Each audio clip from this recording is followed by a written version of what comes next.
International Airport, and it will begin servicing this week between Pensacola International Airport and Northwest Alabama Regional Airport in Muscle Shoals. Boutique Air offers a private flight for the cost of commercial, which is a small aircraft that seats up to 10 passengers. We're excited about this new addition to the Pensacola International Airport, and for more information, visit flypensacola.com. This is obviously one issue. It's a new airline. It's a little bit different. They certainly fly to underserved markets, and we believe there are opportunities that we're not capturing in some of those. Most of these end up going to significant hubs. They go to Nashville, they go to Atlanta. It is unusual to have the opportunity to have that come to this airport, but I think it shows you the potential of what is happening, and that what we are becoming is eventually becoming more of a regional airport. What we've also seen over this last couple of weeks, we've seen new air service come to both Denver and Washington, D.C. And again, this just shows what is happening when the majority of airports across the nation are contracting. Pensacola International Airport is expanding. And I think it speaks largely to the success we've had and the leadership out there.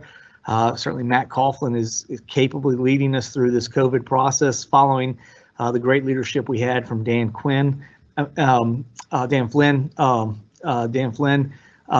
so again, it shows what is happening at the Pensacola International Airport and where we are going as an airport. I think at this particular time, it's great to see what is happening when other flights could be going anywhere. They're choosing to come to Pensacola, and I think that says a lot about our airport. It says a lot about our community, and it says a lot about our future as we come out of COVID. I truly believe the work we've done, in establishing both a business customer base as well as a tourism customer base, is really going to provide significant benefit to all of us citizens in this community, and give us opportunities that you don't see at a local area airport of our size. Typically, like I said before, we're acting more and more like a regional airport, exactly the things that we've tried to do to build that kind of service and commitment at this airport. And I think while we've had some challenges with COVID, I think bright days are ahead at the airport and what they're doing. Again, today, sort of to the airport and the port which had one of the most successful years that it's had in memory. I'll be speaking to the Chamber of Commerce about a lot of the things that we're doing. We're kind of doing a State of the City event, and we will be discussing a lot of the things certainly that are happening business-wise, economic development-wise, with both the port and the airport. So again, we will be doing some of that. We will probably in January sort of come out and bring that to the public, and sort of that discussion. We'll be able to put it out here. I'll certainly work with Casey and see if there's an opportunity for us to do that and provide that information to the public. I think it's very good information. Shows the growth that we've had both at the airport, the port, Pensacola Energy. There are a number of things that we've got that are showing growth happening everywhere. So again, good things are happening in the city of Pensacola, and we just continue to try to build on that. Public are invited to give input to the Hollis T. Williams Stormwater Design Park. Again, that's a county restore project. It is happening solely within the city of Pensacola, and the city is partnering with that. Escambia County and the city of Pensacola continue to engage the public in transforming Hollis T. Williams Stormwater Park to an innovative and iconic urban green space for the community to enjoy. Residents are invited to participate in 2 online surveys to guide the future and the design of the community park. The online surveys are available through the end of 2020 at my capital H, capital T, capital W Park, my capital H, capital T, capital W Park.com. So again, that's myhtwpark.com with the HTW capitalized. Residents are encouraged to share their experiences and thoughts about potential elements to be included in the community park. The new Hollis T. Williams Stormwater Park will serve as a place to play, reflect, and connect the surrounding community, while also improving water quality and addressing stormwater concerns in our area. The funding source for the design of this project is the Restore Direct Component Grant. For more information on the project, visit myhtwpark.com. We hope you will do that. We're very excited about what is happening with that one, as well as as the restore project that is happening on Carpenter's Creek. Obviously, COVID has changed a little bit about how we get community input, but again, community input is a big part of both of these plans. We would very much like you to do this. As you may remember, many of you out there know that the southern end of this park is the skate park. We were very much waiting for this to get done, and then they have put. We really appreciate the county working to put this in phases so that we have phase one on the southern end coming open first, and that would allow us to begin construction once this is completed on moving forward with the skate park. So we're very excited about that, but we're very excited about Hollis T. Williams all the way to the northern end. And again, we want you to participate right now in the planning of that. Christmas is coming up next week, and of course, New Year's right behind that. So certainly there will be city of holiday closures. We just want to make you aware of what is happening with closures. The City of Pensacola offices and facilities will be closed Thursday, December 24th, Friday, December 25th, and Friday, January 1st, in observance of Christmas and New Year's holidays. These will include the City of Pensacola administrative offices, City Hall, and City of Pensacola Community Resource Centers. All of these will be closed on this next Thursday and Friday, and then the following Friday. Again, that's Christmas Eve, Christmas, and New Year's. Exceptions to this are Osceola Golf Course, which will be open on the 24th and Friday, January 1st, but will be closed on Friday, December 25th. And Roger Scott Tennis Center will close early on the 24th, Christmas Eve, and Thursday, December 31st. It will be closed on both the 25th and the 1st. So again, Osceola will be only closed on Christmas Day. Roger Scott will be open everything except Christmas Day and New Year's Day. City sanitation services, we're very happy that everything's on a Friday this year, because that means city sanitation will not experience any changes in schedule of garbage recycling or yard waste pickups due to the holiday. This applies to only City of Pensacola sanitation. This is if you have a black garbage can and a tan recycle can. Again, you will not have any issues. If you Monday, Tuesday, Wednesday, Thursday, we'll pick up Monday, Tuesday, Wednesday, Thursday, the following. So if you're a Thursday pickup, I'm a Thursday pickup in Cordova Park, you will have your pickup on Christmas Eve, and you will have a pickup on New Year's Eve. So please be ready for those. So that will be good. Lastly, COVID-19. There are now 17,146 positive residence cases, but again, the most important thing is to realize our positivity rates, which we've seen an increase. Unfortunately, December 15th, we had a 16.75% positivity. That was followed on. On the 14th, we had 12.11. The 13th was 12.06, and the 12th was 8.36. Hospitalizations again continue to stay in that 140 range. We ended the week yesterday that we posted. You'll see we had 145. We post every Wednesday what those numbers are. We were at 145 hospitalizations. This follows 148, 146, and then 130 before, so 132. So again, we have sort of stayed for the last week. If you continue to follow us on that, we've continued to stay in that 140 range. But this is far too many of what we need. We really need to keep pushing forward. We don't want to see a growth. And again, the numbers we're seeing in positivity are somewhat concerning. This is one of those times we all need to work. We certainly want everybody to have a safe Christmas, and the Christmas that they can do all the things they need to with their family and friends. But we ask that you please do it in a safe way. When you're out there and you're in a congested area, certainly think about masks and what you can do. So again, those are things that we can do, but we fully expect and we want all of our citizens to be able to have a good holiday season and without as much interruption as they can. But clearly, part of that will be continuing to work with masks is what we do. Please continue to be diligent about taking those steps to protect yourself and others from COVID-19, including wearing masks and washing hands often.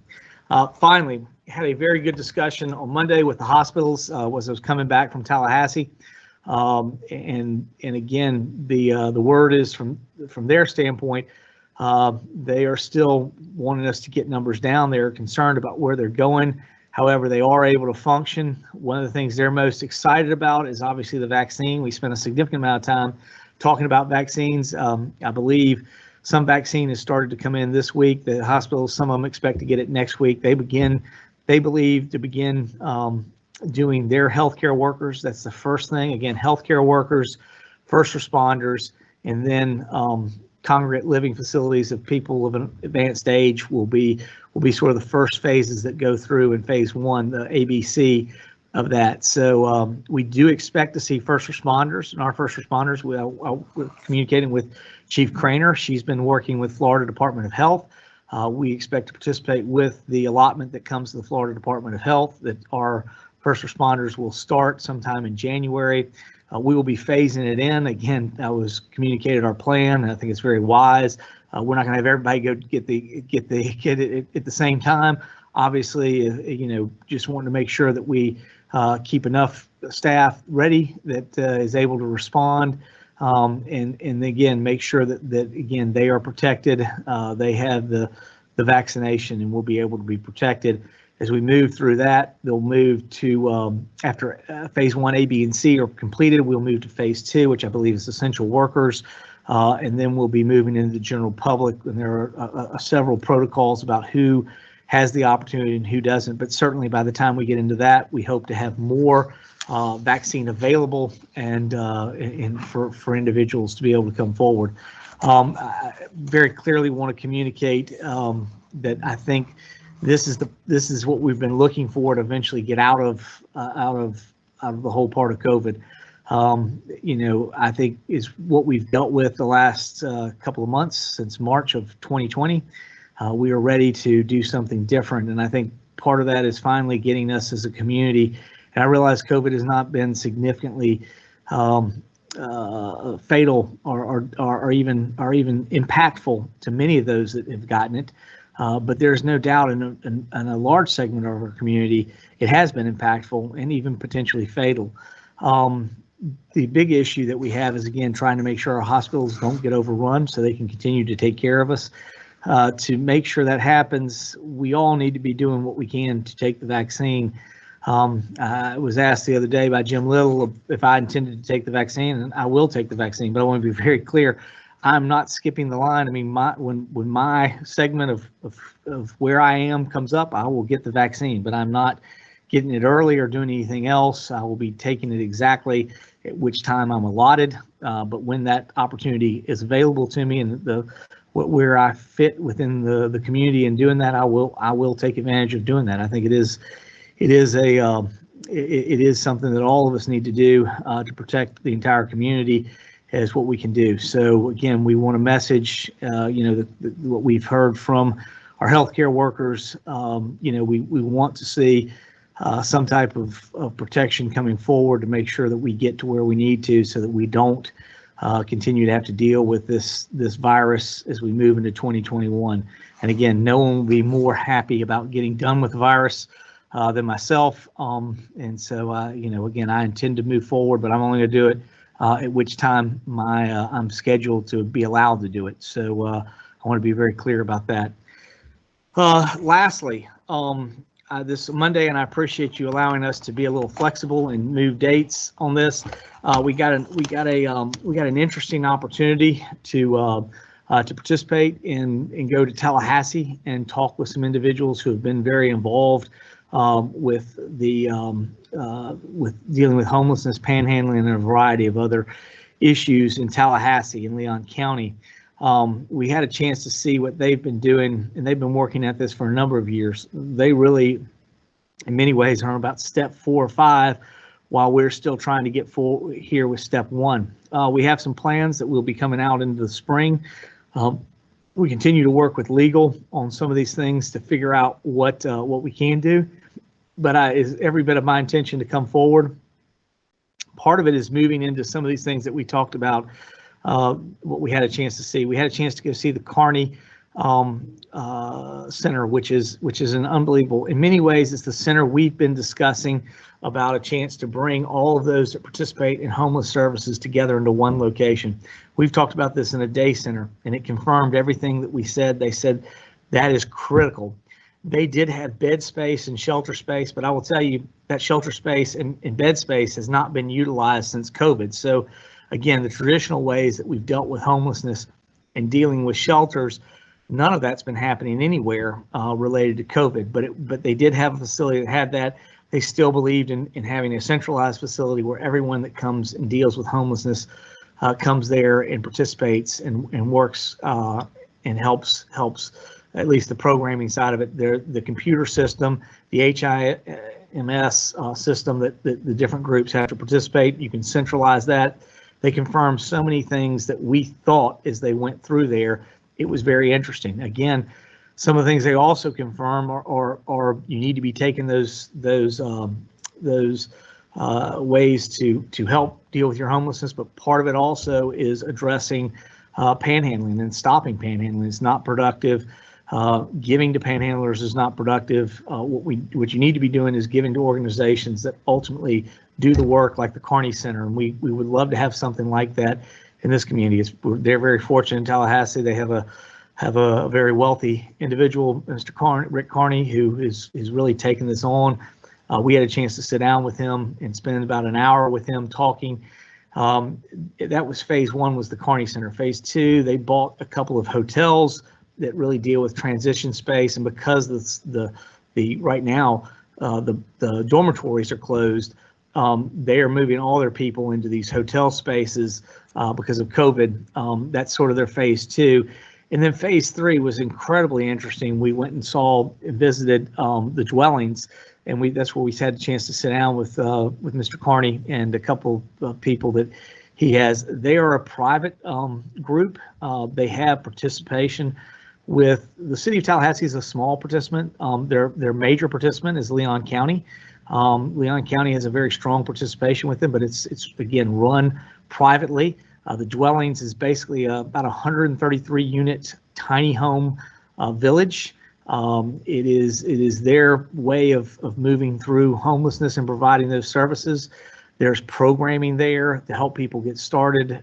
There are all kind of other services that are there. They have a garden, they had a laundry, they had a community shop. The community shop was a little bit down, but they had programming, which they also was down because of COVID, but they did still have their greenhouse going. They did still have their public garden that they're able to grow their own vegetables. It was incredibly impressive to see. And again, this is a position. These are smaller, tiny homes that have a centralized area together. If you look at it, it looked like out of Grayton Beach. I mean, Mr. Carney does an amazing job of quality building for those projects. I mean, he talked to us about even down to the things he doesn't do drywall. There's another thing that he does that's I forget what it was. It was a board that doesn't have allow for the water to soak in. It's a little bit more expensive, but again, he builds an incredible quality product that looks to house people as they move through and transition, and eventual hoping that those individuals will move on to their own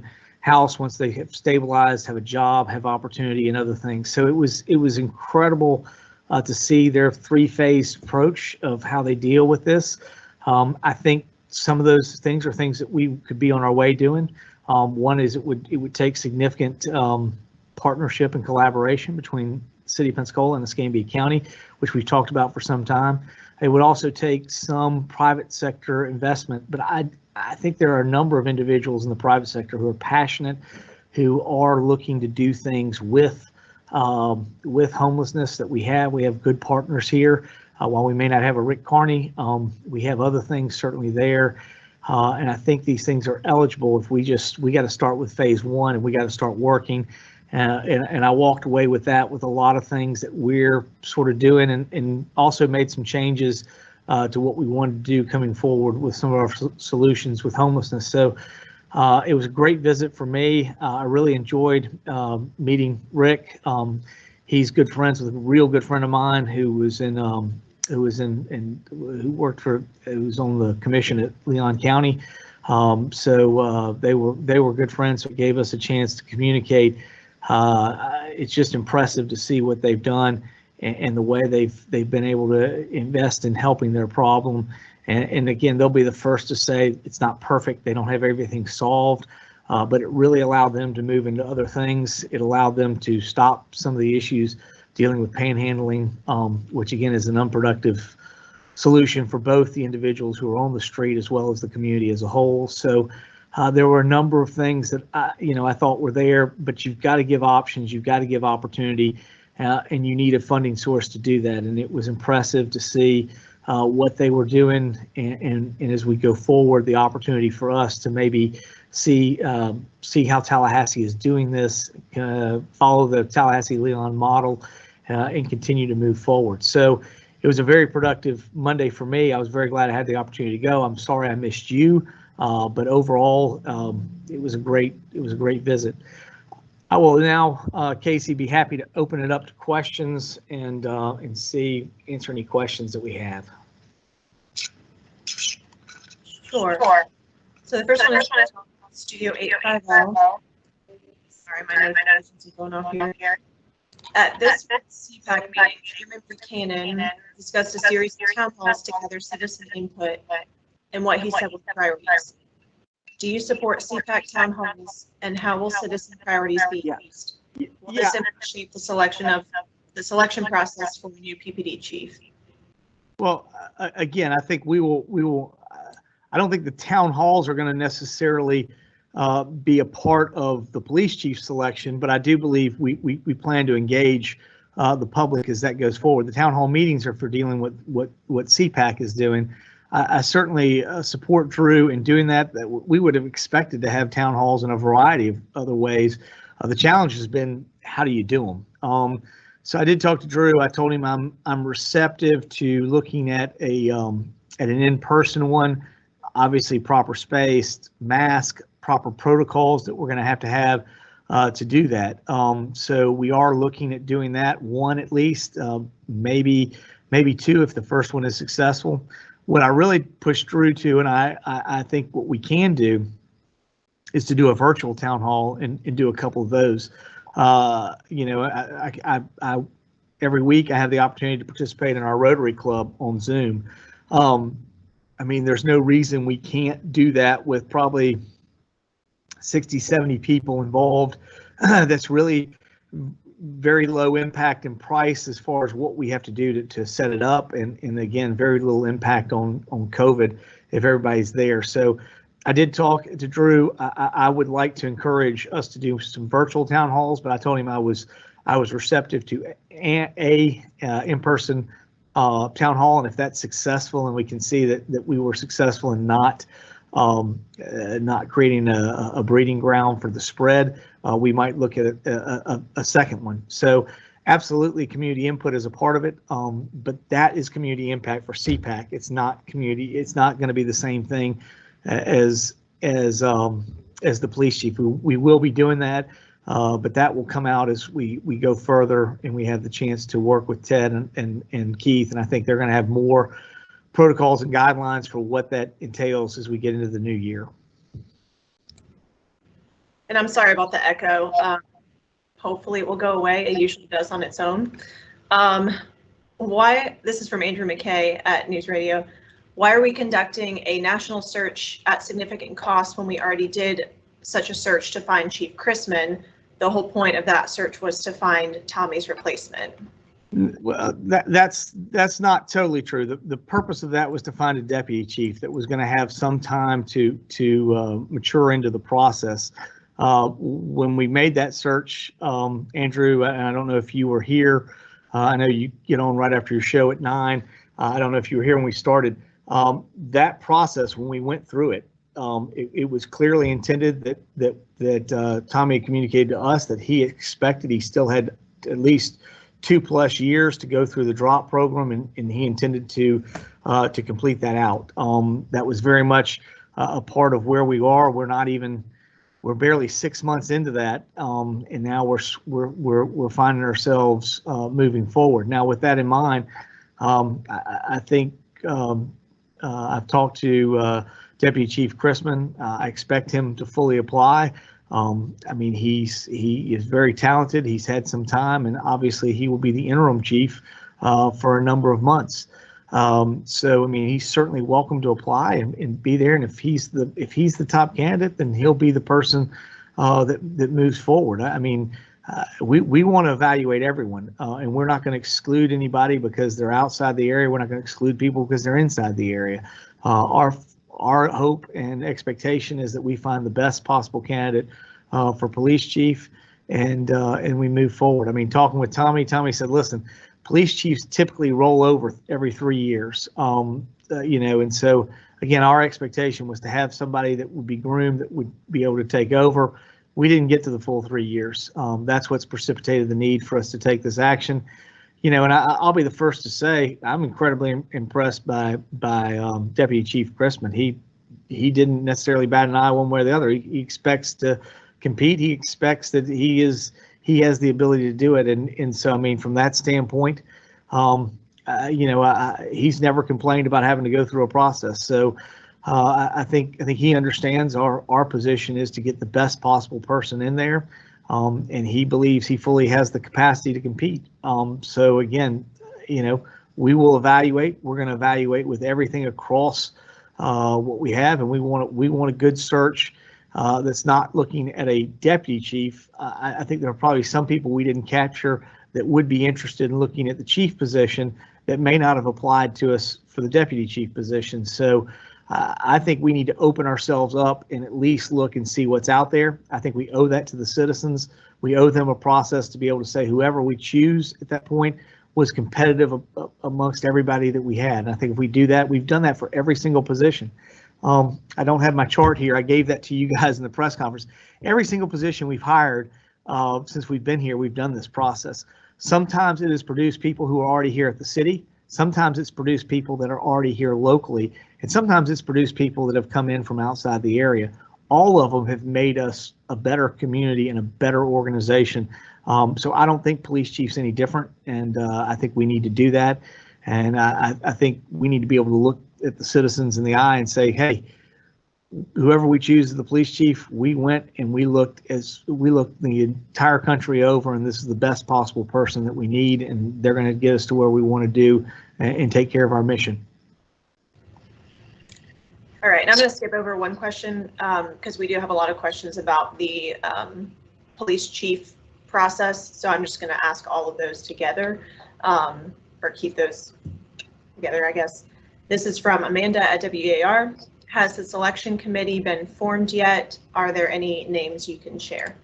No. I mean, we will have the selection committee will be done like every other city selection committee. It will be city. The people here at the city will be the selection. However, we will be taking input from across the community. That input will include community leaders and individuals, but it will also include people within the police force. So again, from that standpoint, we hope to have people that will provide input. The selection, just like all selections, will be city individuals. I haven't had a chance to talk to Ted. I don't know who's going to be a part of that selection. I got to believe that Keith and Ted probably, because of the high profile, would be involved in the selection process. But I cannot.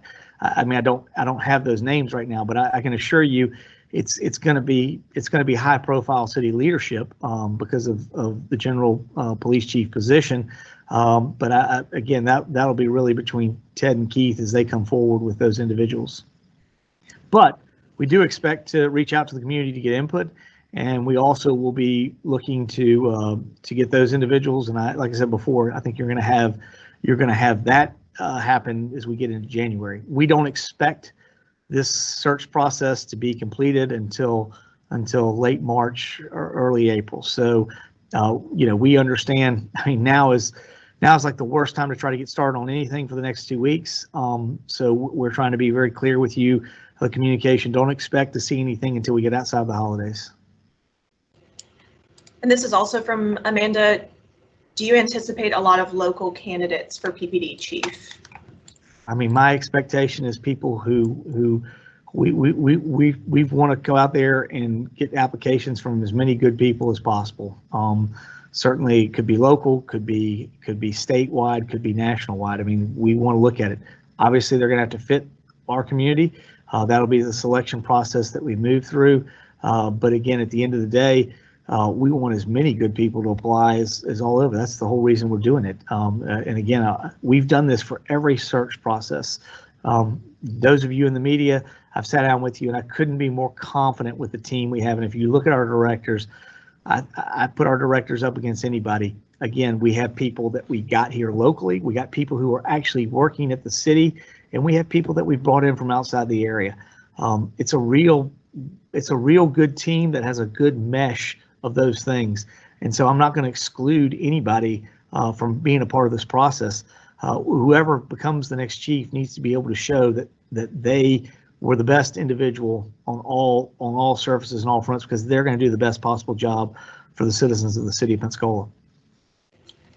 This is from Amanda. Also, will the Citizens Advisory Committee be involved in selecting a new PPD chief?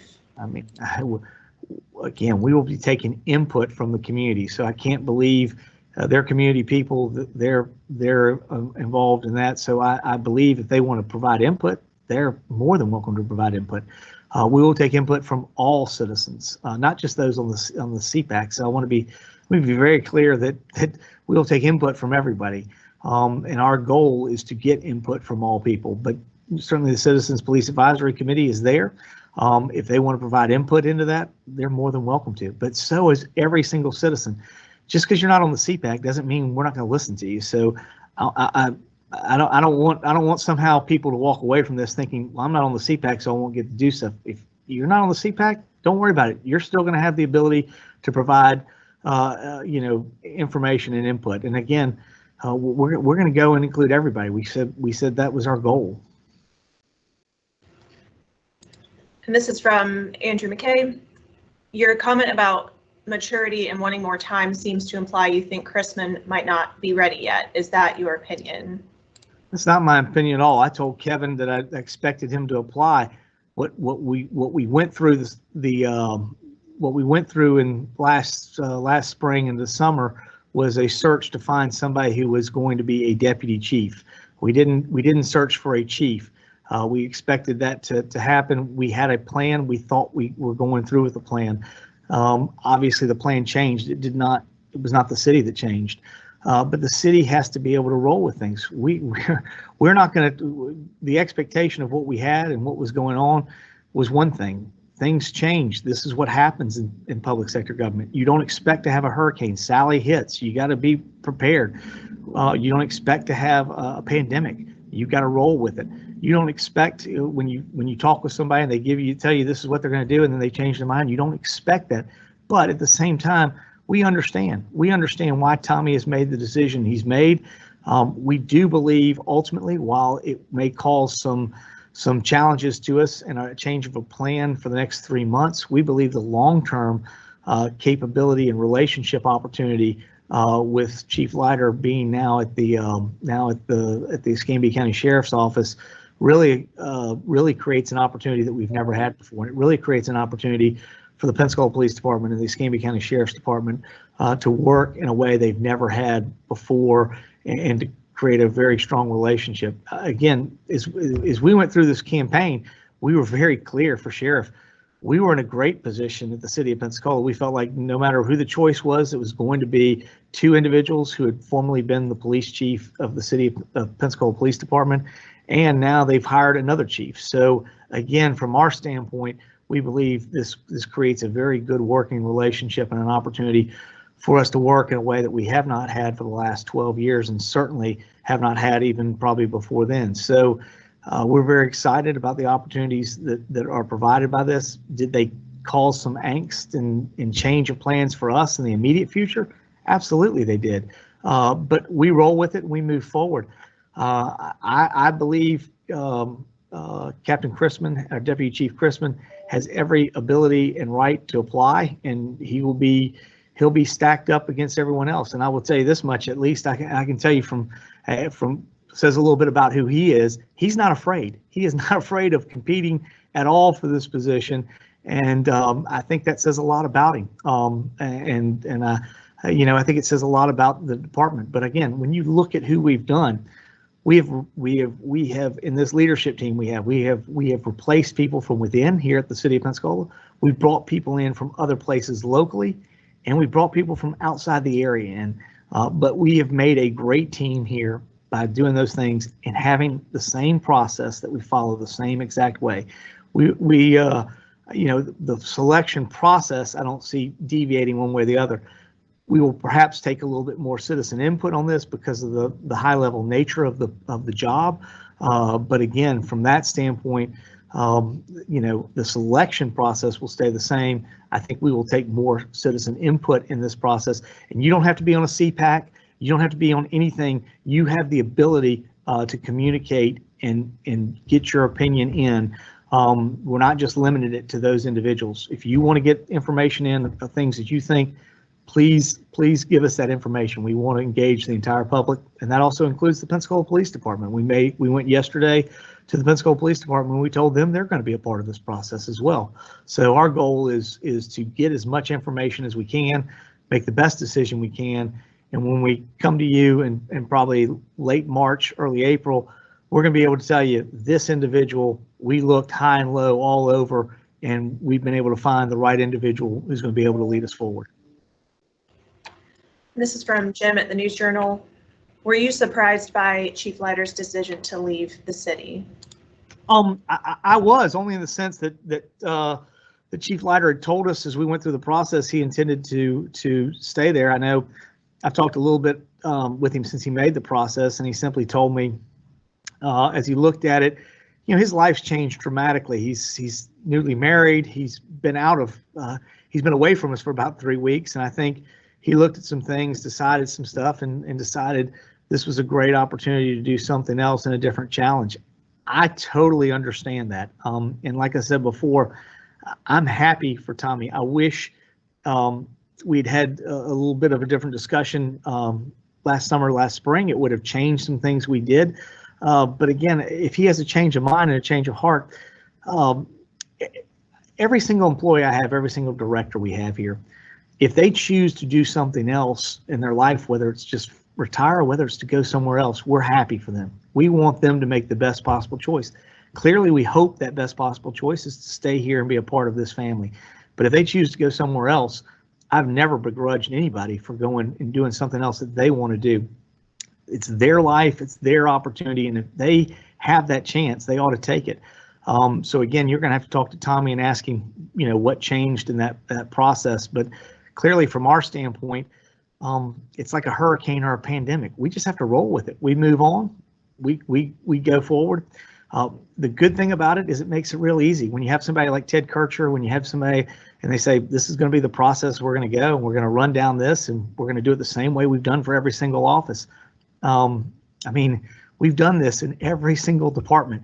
If we were doing something different, I would expect you to be all over us and saying, why are you doing something different? It's a position that you do every single thing. But the fact that we're doing it just like we handled every single position, we're going to keep moving forward. And I really appreciate having strong leadership down in HR. Certainly Keith and what we've done, the team has moved in this direction, and we've gone, and it may not have been what we were expecting, but we're happy for Tommy. We understand why.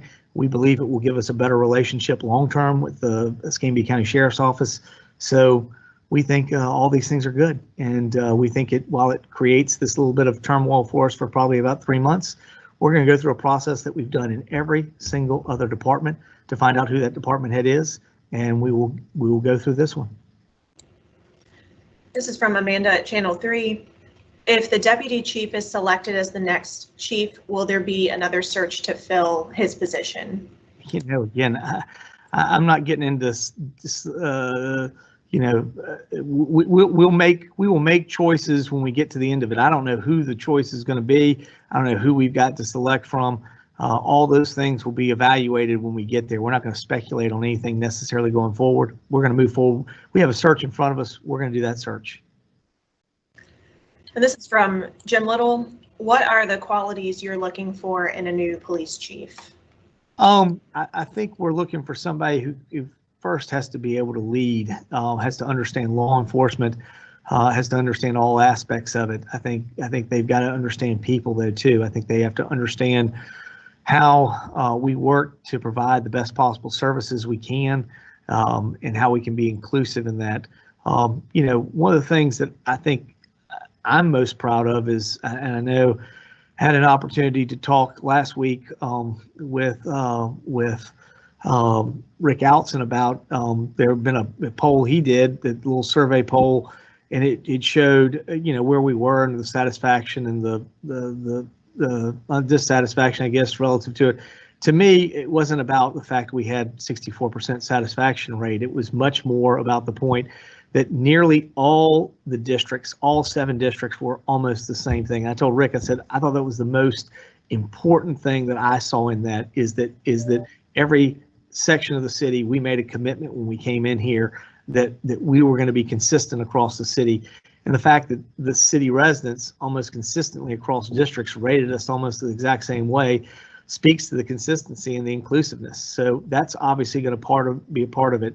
Whatever services we provide from the Pensacola Police Department need to be able to do inclusively across the entire footprint. So these are some of the things that we're looking for as we go forward. Again, I think any individual has the capacity to do all those things.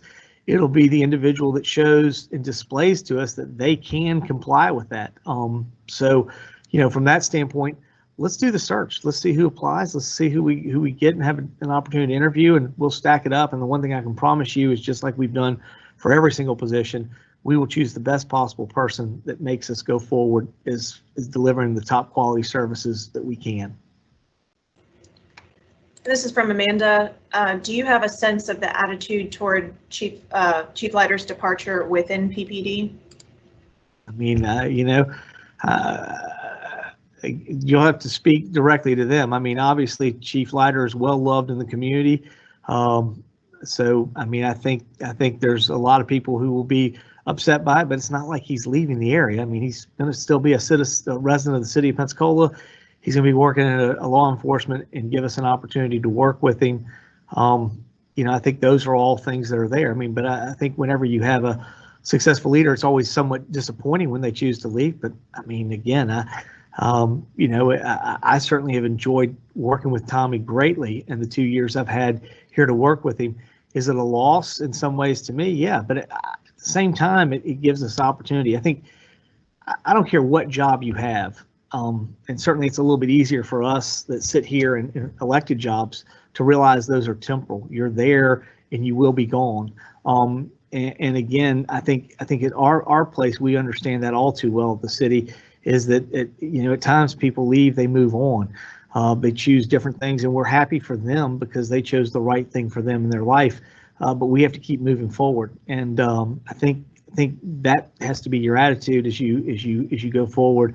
But golly, do we absolutely miss Tommy? Yeah, we're going to miss Tommy. I mean, he was a great leader here. He helped us dramatically, but he made a decision that's the right thing for him, and we're absolutely going to be supportive of him. We're going to support him. We're going to support that decision, and we're going to move forward. And I'm confident we're going to move forward in the right way that we need to make sure that the Pensacola Police Department is going to move forward in the right direction. And this is on a different topic from Amanda at Channel 3. Would something like the dwellings be in response to dealing with homelessness during COVID, or is it a general approach? It's a general approach. I think ultimately your whole idea is to move people into housing, to move them to be back productive. There's a significant amount of, some of it is just housing and affordable housing and getting people back in, and that's a part of it. The other part of it is the programming. It's usually substance abuse of some type or mental health issues that get people to that point. We've got to start treating those things and treating the symptoms of it, but we got to get on step one. I mean, that's the biggest challenge that we have. And again, we were moving in a direction. We thought some things. It was a great visit to Tallahassee. It showed us what is potentially possible. By no means they were the first people to say we haven't been perfect, but we have improved significantly the impact that's what's happening. Let me explain to you one of the reasons why Leon County is such a big player and what was explained to us by Rick. In many ways, both your mental health and your substance abusers, where where do they end up? What ultimately ends up happening with them more often than not? They end up in your county jail. They end up costing you money there. So what Leon County is saying dramatically is we can reduce numbers in our jail. We can reduce the expenses of what we do, and we can better treat the individuals who are actually doing it. The worst place to put them is necessarily the jail. It doesn't make it productive in any way for them. But this is an opportunity to be a better alternative. I say it all the time on many of these things. We can't arrest our way out of these situations. What we've got to do is figure out some type of long-term solution. But at the same time, we're gonna continue to keep enforcing the laws that we have here. I mean, we've got to do that. One of the other big things that came through was you've got to figure out how to break the unproductive cycle of panhandling, because panhandling doesn't help the individual who's out there panhandling. It might make you feel temporarily good that you gave to somebody, but overall, what we need you to do is to give to the organizations. If you could give to an organization like Carney's organization or other organizations that are here that deal with homelessness, we're able to help so many more individuals get themselves out. What we need to do is find an ability to stabilize them in a home situation, to get them the services they need in dealing with either substance abuse, addiction, or mental health, and then allow them to come back and be productive members of our society and reintroduced either to a rental tiny home or eventually their own home ownership or something else. If that's what we do, we are solving the problem in a much better way. We're keeping people out of the jail, and we're being much more productive in what we do. We would love to keep people housed in traditional housing. And again, I think the none of what Tallahassee is doing is the result of COVID. The only thing that COVID is affecting is the shelter. But I mean, it's just part of the process. But that's why, I mean, we sit here on the cusp of hopefully solving COVID and dealing with the vaccine. And one of the reasons why I think the vaccine is so important to make sure that we do as a community.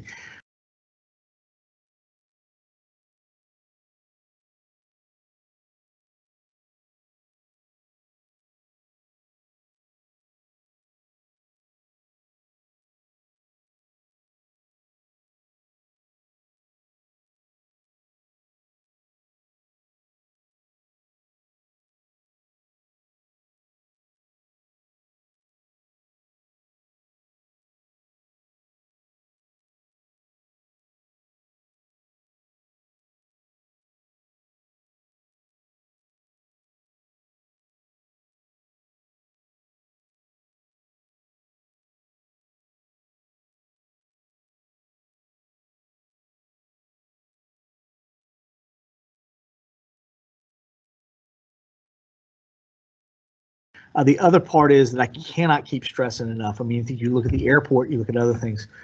Where is the city of Pensacola going to be when we come out of COVID? And we are going to be in an incredibly fortunate position from an economic standpoint for all of us to benefit in the city of Pensacola. We have that. We sit at the cusp of those opportunities. I've been preaching that since last March. If we just get through COVID, and I think what you're seeing at the airport when you see new things coming, new services come in, when you see all these things happening, the opportunities we have once we get through COVID are unlimited. This is why we want to invest in workforce development and what we can do to create economic opportunity for our citizens, because it is there. It's there like it's never been there before. I keep communicating this. Look in so many ways as to where we are coming out of this. Look at where other communities are across the nation. Many of these communities who have been shut down for months, left their businesses, a variety of other things, they are in a world of hurt, and that's just not happening here in Pensacola. That's very deliberate. We deliberately chose certain ways to deal with things. I think for the most part we've handled it.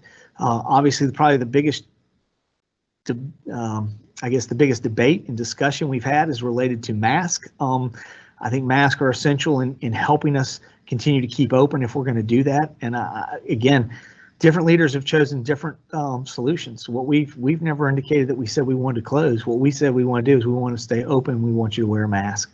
I think it's the more effective way. I think when you look at this and you measure what comes out of it years to come, you're going to say we made the right decision. I'm not saying we made perfect decisions, but I am saying I think on this one we chose the right position to place Pensacola so that it is ready to come forward when we get through COVID. This is from Amanda at Channel 3. Are there any special efforts to make vaccines available to the homeless community? Oh, I don't know what's going to happen with that. But those would be probably in a priority much further down the line. Again, your first priorities are healthcare workers, first responders, and the individuals who are living in congregate health facilities that are elderly. After that, you get essential personnel that are important because of the jobs they do and the fact that they're essential. And the third, then, as we move forward, will be dealing with age. Now, I mean, homeless don't fall into any of those original categories until we finally get to probably age. So again, I don't know that there's any necessary, what's looking until we get to those points. And again, be very clear that probably the mayor of the city of Pensacola doesn't fit into those categories either. He's probably way down the line. He's not too essential. We can get by without him. So, he'll be down the line, and when his time comes up, he'll get a vaccine just like anybody else that's homeless, or any other individual, when they get to the right place that's dedicated for them to do because of their age, their health concerns, and a variety of other things. All right, and we don't have any other questions. Well, thank you very much. I appreciate it. For most of you, I think we do intend, Casey, to have one Monday, don't we? A press conference. I'll be here if you are. Okay. So I thought we expect to have one next week, so we'll see you then. I guess some of you, if we don't see, Merry Christmas, Happy New Year. We will not be here the week between Christmas and New Year's. I believe that is the 28th. I believe is that Monday. We will not have a press conference on December 28th. We will have one on the 21st. But otherwise, I hope all of you out there have a very safe and healthy holiday season.